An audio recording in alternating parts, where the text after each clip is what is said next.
All right, today we're jumping into a story that is just pure, uncut adrenaline. We're talking about class warfare, a shocking public humiliation, and a revenge plot so perfectly executed, it's gonna leave you speechless. Time changes for everyone, Isha. This one line, this is the spark that lights the whole fire. It's set at a moment of what looks like total defeat, but man, it carries the weight of an absolute hurricane that's about to hit. So before we get into who says it and why, let's set the scene. So, our story kicks off at the farewell party for Imperial Global College. I want you to picture the most ridiculously fancy, over-the-top party you can imagine. This isn't just a get-together, it's a playground for the super rich kids of the city, a place where your net worth is everything. And right in the middle of all this, you've got our two main characters, and they could not be more different. On one side, you have Isha. She's the queen bee of the college, basically dripping in diamonds. And on the other side, we have Aryan. He's the poorest kid on campus, literally working in the canteen just to make ends meet. The gap between them is just massive. And you have this huge gap between them, right? Well, this is the moment it all just explodes. One single act that becomes the trigger for everything that's about to happen. So Isha, she gets on the mic and calls Aryan up on stage. And the way she does it is just so manipulative, it's brutal. See, Aryan actually has feelings for her, so he thinks maybe this is his big moment. He has no clue he's walking straight into a trap. In front of the entire college, Isha announces that Aryan had proposed to her. Then she grabs his old, beat-up phone and just chucks it into a swimming pool. And after all that, she delivers this absolutely crushing line. It's not just an insult. She's trying to completely destroy his dignity. And the whole place just erupts in laughter, of course.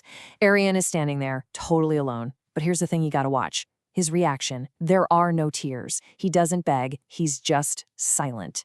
And there's this cold, almost chilling look in his eyes. That's not how a victim reacts. That's the reaction of a hunter who's just been poked one too many times. Okay, so get ready, because everything you think you know about this poor canteen worker, it's about to get thrown right out the window. So we see Aryan leaving the party, right? Looking totally defeated. He climbs into this beat-up old taxi and just drives off. It really looks like this story ends there, with his total humiliation. But is that what's really happening here? Was that the end for the poor boy from the canteen? Not even close. Because that taxi ride, it ends on a deserted highway where it's met by a whole convoy of black commando vehicles. And the driver turns to Aryan and calls him young master. This isn't some poor student. This is the hidden heir to the gigantic Singhania group. And it gets deeper. He's not just a rich kid playing dress-up. He's been living this lie for 3 years with one single deadly mission: to find the person who murdered his father. And he's pretty sure that person is on the board of trustees at this exact college. So you have to understand, Aryan was never the victim. He was the mastermind the entire time. The canteen job, acting poor, being vulnerable, it was all an act. I mean, think about the kind of discipline that takes to live a complete lie for years, all for one goal. It was all a brilliant strategy to get close to his enemies without anyone ever figuring him out. And now that he doesn't need his cover anymore, the mask comes off, and the real plan, the devastating part, begins.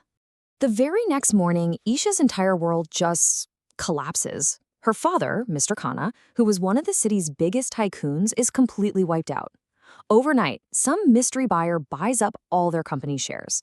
Just like that, they're bankrupt, all their accounts are frozen, and they're being kicked out of their house. The speed of it all is just shocking. And right at their lowest moment, a convoy of 10 black cars pulls up to their mansion. And who steps out of a Rolls-Royce? Aryan, dressed in a slick suit, looking like the king he secretly is. The same boy who left in a taxi just hours ago has come back as their new landlord. But this is where it gets really, really cold, because the final twist makes you question everything.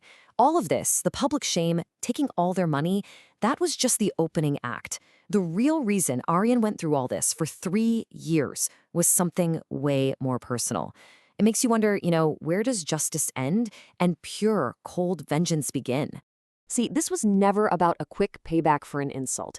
Every single move was a carefully planned step in a much bigger game. He got close to Isha, only to get close to her father, Mr. Khanna. He played the part of this harmless kid to earn his trust, but the whole time, he was looking for one thing, a key to a locker that held the evidence of his own father's murder. And when he finally confronts Isha, he drops this absolute bomb on her. He tells her, straight up, that all his affection for her, every single conversation, was a total lie. It was just a tool he used to hunt for the proof that would show her father was his father's killer. It was never about love. It was about justice. Or maybe it was just about vengeance. So you'd think that's it, right? The bad guy is exposed, revenge is served, case closed. But with a guy like Aryan, nothing is ever that simple. The end of one mission is just the start of the next one. Because as Aryan goes through the evidence, he realizes something huge. Mr. Khanna didn't do it alone. There was a secret partner, another person involved, still hiding somewhere in the shadows. And that leaves us with the biggest question of all. Who else was in on it?